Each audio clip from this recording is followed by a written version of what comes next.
I'm Rebord, and this is TRM Talks. I am Global Head of Policy at TRM Labs. At TRM, we provide blockchain intelligence software to support law enforcement investigations and to help financial institutions and cryptocurrency businesses mitigate financial crime risk within the emerging digital asset economy. Prior to joining TRM, I spent 15 years in the U.S. federal government, first as a prosecutor at the Department of Justice, and then as a Treasury Department official, where I worked to safeguard the financial system against terrorist financiers, weapons of mass destruction proliferators, drug kingpins, and other rogue actors. On TRM Talks, I sit down with business leaders, policymakers, investigators, and friends from across the crypto ecosystem who are working to build a safer financial system. Today, we're going to be talking to Binance's Chief Compliance Officer, Noah Perlman. But first, inside the lab, where I share data-driven insights from our blockchain intelligence team. So we're going to take a break this week from going through the illicit ecosystem report because I kind of wanted to really lean in on a specific case. In my conversation with Noah, we talk about the way that Binance is working with law enforcement, and we sort of very quickly blew by a pretty important counterterrorism investigation that TRM worked on with Binance and with sort of law enforcement. And I thought it'd be sort of a cool way to really explain how these types of engagements work. It's really a remarkable story of international cooperation and cutting-edge technology aiding in the fight against terrorism. About a year or so ago, the Turkish police arrested a high-ranking ISIS recruiter and fundraiser in Istanbul. The suspect's name is Shamil Hakamatov, and he's a Tajikan national with ties to ISIS's affiliate in Afghanistan, known as ISKP. ISKP has been involved in terrorist attacks really across the world over the last year or so, including the recent attack on the Moscow theater. Hakamatov was accused of running a fundraising and recruiting campaign aimed at recruiting Tajiks to join ISKP in Afghanistan and to launch attacks against the Tajik government. Notably, in 2022, ISKP carried out its first attacks in Tajikistan. So back in December 2022, TRM identified a blockchain address controlled by Hakamatov that had received around 2 million in USDT, the stablecoin Tether, on the Tron blockchain. The donations came from both centralized exchanges and unhosted addresses. After tracing these funds, TRM notified Binance, and Binance was the exchange used by the group to cash out some of their funds. Thanks to the Know Your Customer controls, KYC controls, Binance's compliance and financial crime teams identified the individual operating the account and alerted local authorities. The collaboration led to significant developments, including the arrest of 2 individuals in Tajikistan in April and the subsequent arrest of Hakamatov by Turkish authorities in 2023. I mention this case because it's really a powerful example of global cooperation and cooperation between the public and private sectors, and really kind of is a roadmap in some respects to TRM getting information from our blockchain intelligence, providing it to the exchange, in this case Binance, where the bad actor is attempting to off-ramp funds, and ultimately the exchange, in this case again Binance, their financial crime and compliance teams, not only stopping the movement of the funds, but ultimately alerting authorities who are able to make arrests and disrupt terrorist activity. All right, now let's sit down with Noah Perlman.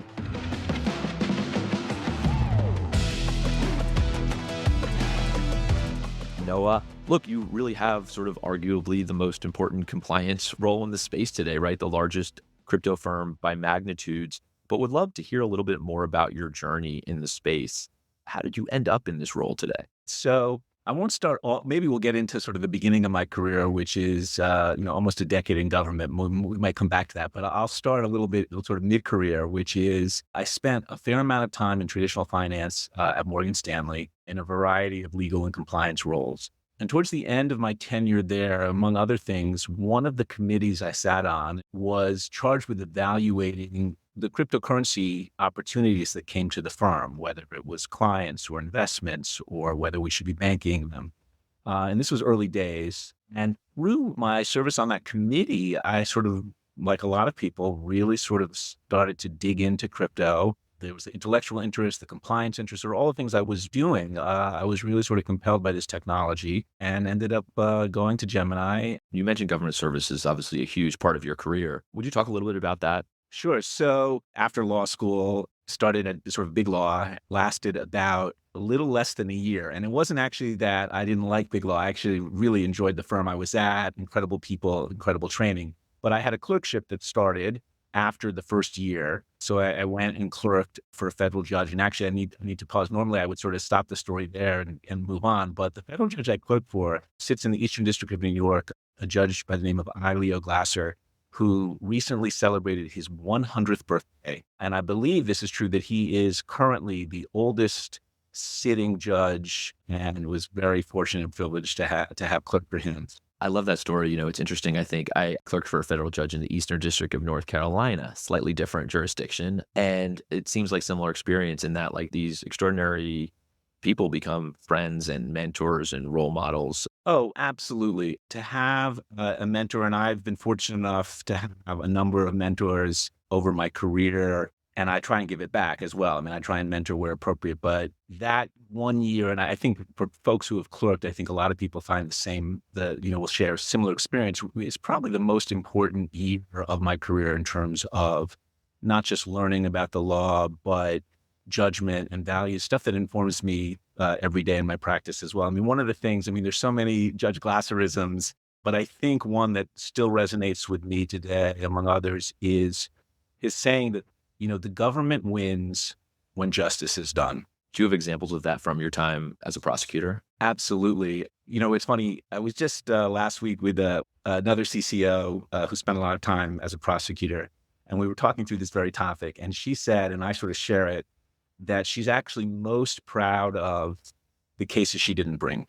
And I sort of share that. I mean, obviously, I've had some great cases, worked with tremendous agents, men and women on the law enforcement side, and I know we'll talk about that a little bit later. But there was one specific case where we had arrested some folks. I spent a lot of time doing narcotics cases, federal narcotics cases, was a supervisor in the unit.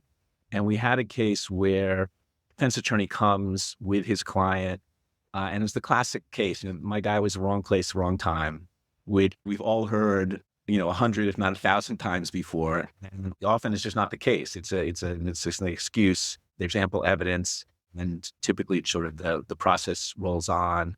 People take pleas or they go to trial. But in this particular case, there was something about the sort of statement, and there was some indicia that the person really was at the wrong place at the wrong time. It's a little more complicated than making it out, but ultimately we got comfortable in fairly short order. That's the thing. This wasn't months and months. Within a very short period of time, that, hey, we got it wrong.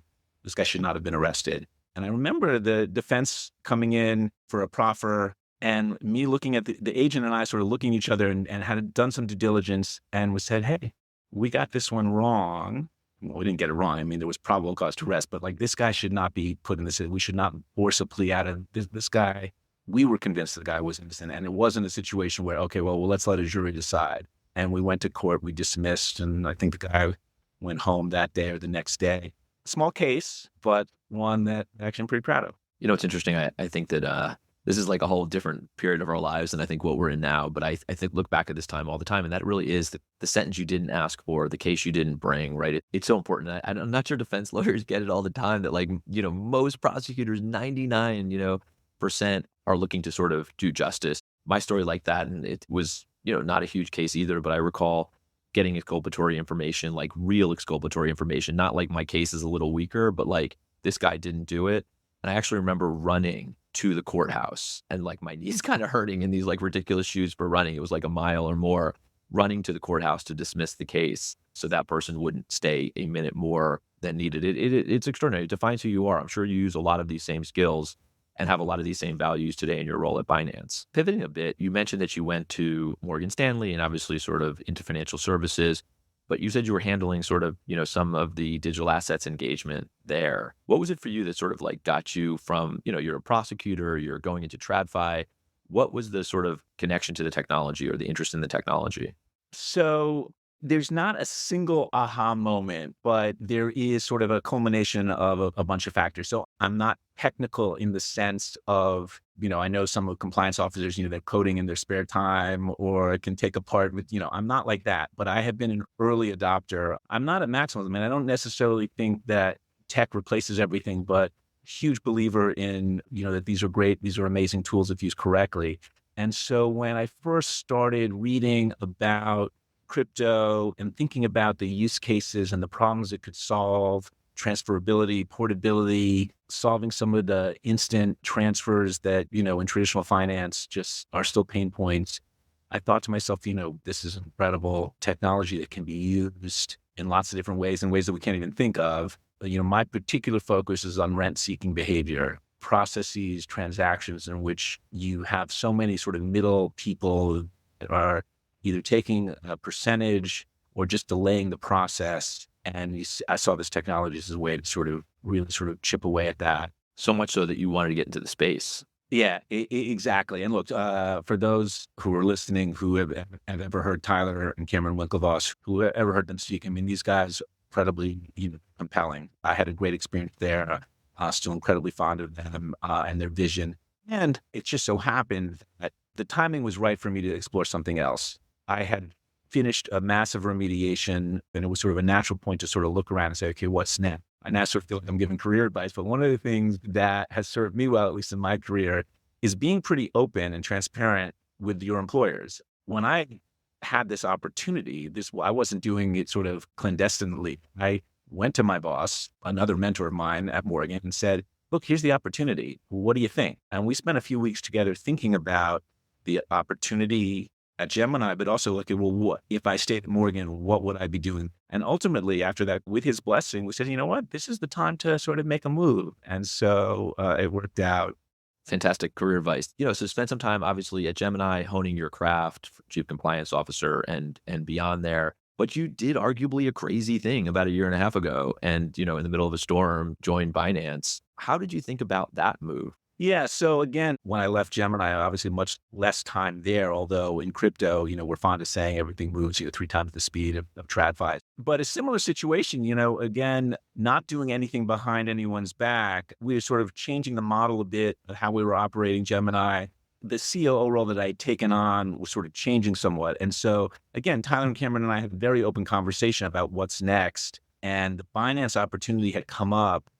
And even though I love being COO, it was the first time in my career I had my own P&L, was sort of really experiencing what it was like to run on the business side. Wasn't certain that I wanted to come back to compliant alone, although, as we'll talk about, this opportunity at Binance, I just sort of felt like career capstone in terms of compliance. But when it came up, openly talked to Tom Cameron about the opportunity. They graciously agreed to waive any sort of non-compete or period that I needed to sit on the beach because they recognized that compliance is not really competitive. One shop's compliance failures come back and haunt everybody because I know those issues, I likely have them here, or if not, a regulator is going to take a look and see the same. So in any event, the Binance opportunity presented itself, not surprising. One of the things that was super critical to me at this point in my career was not to be just a hired credential. Both my reputation means a lot to me, but also, that I needed to be set up for success. And so spent a fair amount of time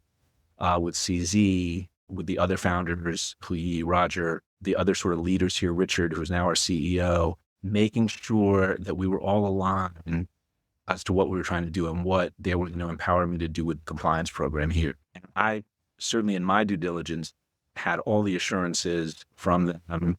That's awesome. In sort of a slightly more granular way, like talk us through what that meant. Obviously you have these meetings, they're selling you on the company, on the culture of compliance that you basically are going to build. And what does that look like? What are the next steps, especially like in this maelstrom of regulatory activity that's kind of raining down on the firm at the time? Good question. So, and it's, assurance, you can get assurances as much, again, nothing's perfect. You do your due diligence, you try and get the right questions, you get a feel for it. And then you're right. Once you get here, you sort of see facts on the ground. So sort of put it in 2 buckets. So the first is probably easier to quantify. And that's sort of like, what are the resources? Am I getting the headcount I need? Are we getting the investment in tools? Are we getting the support And is it not just headcount, it's the quality? And so the answer to those questions are unequivocally yes. But that's almost easier. The hard question, harder to quantify and harder to measure, is culture of compliance. How do you measure it? How do you evaluate it? How do you ensure that the company's actually following through on that? And that is not something that you saw or learned day one. It's sort of over time. And there's good things you point to, like, does compliance have a seat at the table? Yes. So I spent a lot of the earlier part of my career, I suspect like a lot of people, really concerned about a lot of things that now I'm just not concerned. So like reporting lines. Who am I reporting to? At Binance, the CCO reports to the CEO. Very important. I actually, from an ego standpoint, it's not important to me from an ego standpoint, I can report it, but it's important because it is a testament to how important the function is in the organization. Does the chief compliance officer regularly speak to the whole company? Yes, I speak at almost every town hall, company-wide town hall. How often are we talking about compliance generally? All of these indicia of seat at the table, the importance of it. I suspect there will be naysayers. There always are, and that's fine too. We'll say, yeah, you're only doing that because look at all the trouble you've been in and the sort of issues you've had. Like, that really matters. Yes, we've had issues. We've resolved those issues. We've turned the page. And my sense is, do you not want us to be compliant? One of the things maybe we'll talk about, obviously all public, we've got these monitors and it's going to be challenging, but also an opportunity. But I just, some of the sort of press and some of the sort of experts quoted, it almost as if, okay, Binance now has these monitors, but we don't want them to succeed. And I sort of found that it's an interesting take. I mean, wouldn't you want sort of the biggest crypto exchange in the world that just crossed the 200 million user mark? Wouldn't you want us to sort of succeed and be compliant? I think anybody in this compliance space should be rooting for our success now. So what was that journey like coming in here a year and a half ago and over the course of a year deal with the largest settlement in the history of the United States? Yeah, so listeners won't be surprised. I mean, I had an NDA in place before I signed up here. I was read into a lot of what was coming. Obviously didn't know the outcome because I joined in January, resolved in November. So obviously there was a lot of wood to chop in between when I joined. And we had an absolutely amazing legal team, both internally and externally, helping us get to that resolution. But certainly it wasn't a surprise to me that we were, as a company, facing those issues. And look, again, you've been in government, you know, the resolution isn't done till it's done. And lots of issues along the way. I mean, legitimate issues on both sides to get to where we needed was a lot of work. But yeah, no, that's what I signed up for. No surprise. And again, that going back to sort of like the decision making, there'll probably be lots of times in my career, both before I joined and maybe later in the future, in which this wouldn't have been the right time and not a challenge that I don't want to say ready. I mean, I'm always sort of up for a challenge, but where it didn't make sense to make the move, but this sort of everything sort of came together. And in a sense, it's because I felt like this was sort of the culmination of almost everything I'd been doing the last, 15, 20 years. So obviously having worked on the government side and understanding sort of how important these issues are on the government side, having worked in TradFi, doing some major remediations, understanding how difficult those are, how challenging it is to operate at scale, and then having the crypto experience for the last 3.5+ years at Gemini. So it was sort of, I felt in a sense like, look, I've got all these like tools in my kit. I mean, there's nothing more challenging than this. Digging in, I mean, this is what Binance really has to do now, and that is essentially build that sort of best-in-class compliance program with stringent disclosure requirements, reporting, building out that compliance function, including sort of filing suspicious activity reports for transactions today, but unlike everyone else, also going back, potentially years and really much, much more, and all under the sort of purview of a monitorship, under a looking glass. What's the plan? Obviously, we've got to get the basics right. So like any program, and I don't think you'd have any CCO on here who would say their program is perfect. Our program's not perfect. We're always trying to move to perfect, but step one is gaps. Let's take some basics. Is our transaction monitoring program, is it fit for purpose? Do we tune it appropriately? Is the sort of noise to signal ratio right? Model validation, all the blocking and tackling, is that correct? When regulators come in, and they will, and the monitor as well, I mean, that's sort of low-hanging fruit in a sense. Look, and that's extremely challenging to get right as well, especially when you're operating at scale. As I said, the 200 million users, but also various different jurisdictions, different regulatory regimes, challenging to get that right. whether it's KYC, whether it's TM, whether it's screening, especially when you've got both on-chain and off-chain, all of that stuff we have to be hyper-focused on. And I also realize that given our past, we may not get the benefit of the doubt to the extent that we're not doing things perfectly. And again, that's okay. Equally challenging is this sort of our approach to sort of reputational risk when we talk about clients and partners. At Morgan Stanley, and I know other TradFi shops think about this too, there's this idea of sort of reputational risk, franchise risk. It's not enough to sort of think through, okay, what can we do legally? You also think, what should we do? We can take a look at a client or a counterparty and think to ourselves, okay, this passes all the muster from a strictly legal view, but is this the type of business we want to be? And thinking through that, again, that's in a sense almost more challenging. There's no right answer necessarily. And so we have to think through what it means for a company, and there can be competing concerns there. And I am of the view we may have to over-index on being conservative now. Along the same line, sort of building that compliance function, people are obviously such a huge piece of that. You have had a great team for a long time, actually, former law enforcement, regulators, and other folks. But how does that sort of play into you now building this function post-settlement? Yeah, it's so important to get the right talent in here. Finance, like every company, has its own culture, its own ways of working. How would you characterize what you're kind of getting at? Well, there were similarities, but sort of difference in degrees. So one, the sort of the pace of work, we're 24/7, but the point is nobody's expected to work 24/7. So you have to figure out the fact that the shop is working 24/7 because we're in every jurisdiction and, you sort of follow the sun. It took a little while for me to adjust to. The other thing is we're hyper-focused on accountability, which when you first get here, if you're not used to that type of environment, it can at times feel like, are we looking for people to blame? Is this what this is all about? And the answer is it's unequivocally no, we're not looking. It's not about blame. It's about identifying whether it's a process that's broken. Like if a mistake is made, is this a process or is this an error? And if it's an error, okay, well, let's correct the error and let's figure out how we can get that person doing better. Or maybe it's just an error that happened once. People make mistakes, but let's really sort of focus on it. But we can't even have those conversations unless we're hyper-focused on accountability. Okay, something broke. Why? Who? Where? When? Has it happened before? And again, when you first get here, for some people, that can feel a little bit like, it can feel nerve-wracking, but it's really not. And again, you adjust to it and realize, oh, this is how I get better in my career. And we all can continue to get better. Staying sort of on the compliance thread, it's interesting, we provide a software tool to Binance, but what people don't realize necessarily about some of the work that gets done is we're also sending leads, and Binance invariably takes action, works with law enforcement. I think it would be really interesting for folks just to understand how you're thinking about working with law enforcement, sort of just more generally, but that's obviously a huge part of what you're doing. And often there are disruptions. The case I'm thinking of was a counterterrorism case that resulted in arrests globally and thwarting an attack. Yeah, no, I think I know the case you're talking about, which is absolutely we're super proud of that. We've had some cases where we've actually disrupted sort of kidnapping.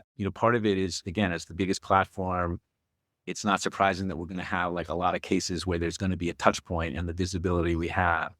So on the law enforcement side, first and foremost, we've got an absolutely amazing team. Some of the most foremost agents. We've got folks who have been part of some of the most important cases in the space. And so we've got incredible expertise. They've got incredible respect in the industry. We really view it, well, it's the right thing to do, but we also really view it as user focused, which is one of our core values, right? 200 million users. We have the vast majority want a safe platform, are interested in doing the right thing, are interested in crypto either for investment or for other use cases. Yes, there is a very small percentage, tiny percentage that are up to no good. We don't want them on the platform. We don't want them on anybody's platform. And so we want crypto to be safe for our users and for everybody else's users. And so if we see activity or we can be helpful, we're going to be proactive about it. We try and do it quickly. Our internal SLA is far faster than it has to be from a sort of legal point of view. But the idea is we know this information is timely. And as you suggest, we're proactive about it. If you provide us something because you're seeing something in your space and it may touch, we may not have any sort of actually affirmative duty to do anything, but we're going to pick up the phone, reach out to contacts. And that's the approach that we take. It's the approach within compliance, but it's also one, again, supported by management as well. You started to mention Tigran Gambaryan, who's been held in Nigeria for about 100 days. For really quick background for our listeners, former IRS criminal investigations agent, really one of the foremost crypto investigators in the world. leads the financial crime function at Binance today. I'm not sure that there's been an event within the crypto ecosystem since I've been in it that has galvanized people more in this way, sort of coming together. Would you talk a little bit about sort of your perspective on Tigran and what's going on right now? Yeah. And I'll try not to get emotional, although I got to tell you, it is emotional, and I'll give you the background. So, as you suggest, look, Tigran's sort of legend in the space. I mean, his accolades are too many to we do a whole show on it. There's a whole book on it, actually. Yeah. Tracers in the Dark, Andy Greenberg's absolutely fantastic book, actually. And folks definitely, it's a great read. Look, Tigran, he's on my senior team. I probably talked to him every day for the last year and a half. He was invited to testify and work with the Nigerian government. In February of this year, he went to appear at 2 different panels. The first panel went very well. At some point during the second panel, which happened in the afternoon, things took a sort of a hostile turn, and the Nigerian government started to blame Binance for issues with the Naira, their currency, and there were sort of accusations of money laundering, tax evasion. Subsequent to that meeting, sort of before the meeting ended, or as it was ending, Tigran and another colleague, not from the compliance department, were told that they were going to be unable to leave the country, and they were detained. Their passports were confiscated, and they were sort of kept in a government guest house for a period of time. At a certain point, a few weeks later, not Tigran, but the other colleague, Nadeem, who's the GM for the Africa business, was able to escape. I have no sort of further details on that, but subsequent to his escape from custody, things took a sort of a worse turn for Tigran in the sense that he was both, in addition to the company being charged, he was personally charged with these offenses, tax evasion and money laundering, and was subsequently moved, but he's now in Kujia prison, which is decidedly far worse. It's where they keep ISIS, and it's just a horrific situation. Building on that a bit, I know that he's also gone through a lot over the last few weeks. Even there's reports of him having malaria and just physically deteriorating. So to my knowledge, that reporting is accurate, that he had contracted malaria. So my understanding is that he was extremely ill, and it's unclear sort of what medical attention he's getting there. As far as I know, he has not been admitted to any hospital. As far as we know, he remains in custody in prison. And, newspaper reports said at the most recent court hearing, he slumped in court, sort of passed out. That situation obviously is a huge concern to us. Prior to this, we've worked with the Nigerian government before this to try and help them seize money. We've worked with law enforcement there. We've helped train them. For him to find himself in this situation, it's just, Kafkaesque is the word. And he had nothing to do with our tax policy or anything historic that could or could not have been with money laundering. And to be very clear, we've seen no evidence of this. One of the things that we've tried to communicate to the Nigerian government, and we will continue, I'm going to communicate to them, is that if we've done something wrong historically, we will work to resolve it. They don't need to keep Tigran in custody for us to do that. And we've got evidence that that's how we've done things in the past. As folks may or may not know, we resolved with the U.S. government. CZ voluntarily came back to sort of deal with the sort of legacy issues. We will do the same thing here. If there is an issue where we've done something that was inappropriate, to be very clear, I haven't seen evidence that we have. We'll work through it. That's what Binance 2.0 is about. One thing I've gotten in the last couple of days even is a lot of questions around like what people can do to help. So look, I think amplifying the message is really the thing that people can do. In one of the earlier communications that we had, one of Tigran's biggest, putting aside, obviously, his biggest concern is getting home to his family. But one of his other concerns was that he just not be forgotten. And I start every meeting I have, every internal sort of compliance meeting, whether it's a full town hall or with my directs, with an update on Tigran's situation, even though most days I don't have an update because I want the sort of habit and muscle memory. We are not going to sort of forget him. And so to the extent that this stuff can be amplified, he has ways of, this information gets to him. And so the fact that people are talking about it, the fact that I know you've amplified the letter, and Katie Hahn was very helpful in getting that law enforcement letter together, hugely appreciative there. And there are others as well. So I think that is hugely helpful. Thank you for the work you're doing. And it's so important and feels important, I think, to the entire community. I do want to end with this. I feel like the story that we've heard today has been like about taking risks and doing hard things to some extent, like really kind of leaning in. I think our last sort of example about what's happening with Tigran is another just example of that. What is it, do you think, about those challenges that you've decided to kind of lean in over the course of your career honestly, with Binance is sort of that biggest leap, but also preparing you to deal with things like the situation in Nigeria today? Yeah, it's a great question. To be a really effective compliance officer, and I'm hoping, I hope one day to be one. It combines a lot of different skills, a lot of skill sets. There is a fair amount of persuasion involved. Getting people on sides, both internal, external, counterparties. I mean, compliance officers are typically not popular, right? Because if everything is going well, nobody hears from us, nobody knows anything about us. And certainly in these hyper user growth areas where any compliance could arguably be user friction, we're almost always viewed as, commercial. I mean, I'm not saying we're viewed in Binance as commercial killers.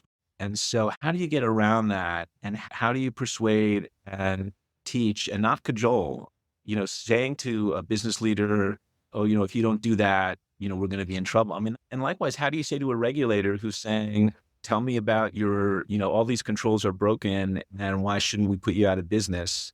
And sort of making the arguments, marshaling sort of the resources, the facts, and trying to convince people that, yeah, okay, that's a break, but that's not any different than any other traditional financial institution. And by the way, that break you're talking about, there was no harm. Like, let us fix it. There's actually no harm. And again, I'm already in my mind, as I'm saying this, I'm hearing, if people have listened this far, I'm hearing the naysayers saying, classic finance, classic compliance, but it's true. One thing I will say, and I've been saying this, when I first took this job, I did say, this is the hardest job in compliance, or certainly the hardest job in crypto. And people may have heard me say this recently. I've modified that because spending time with with CCOs, colleagues in the space, it's all really hard. Thank you so much. And thank you for an awesome conversation. Thanks for the opportunity. And again, I'll close by saying, and thanks for the opportunity to spend a little time talking about Tigran. It's obviously everything we talked about, the most important thing to me. Thank you for joining TRM Talks.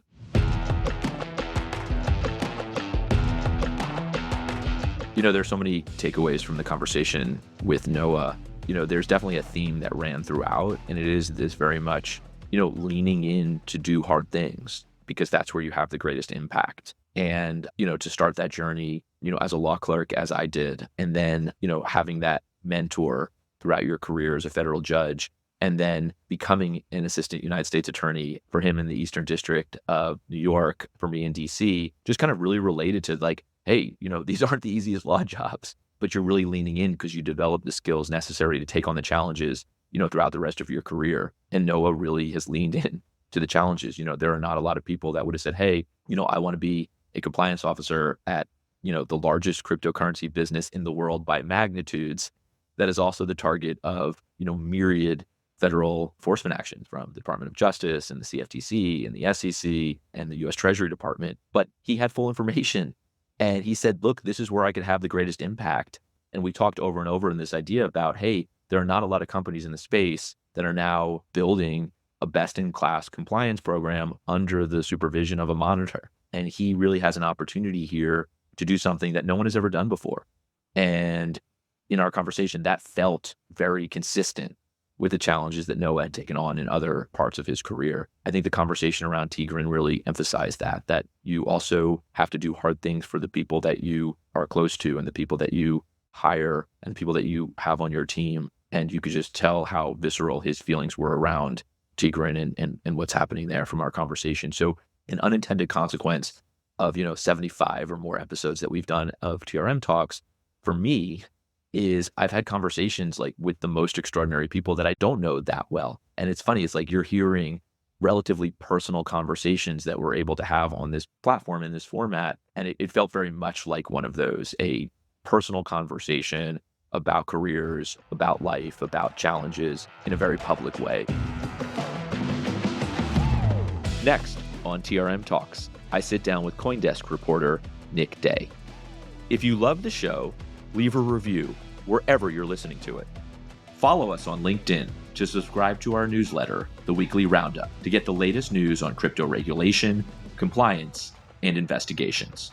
TRM Talks is brought to you by TRM Labs, the leading provider of blockchain intelligence and anti-money laundering software. This episode was produced in partnership with Voltage Productions. The music for this show was provided by Ecolix. Now, let's get back to building.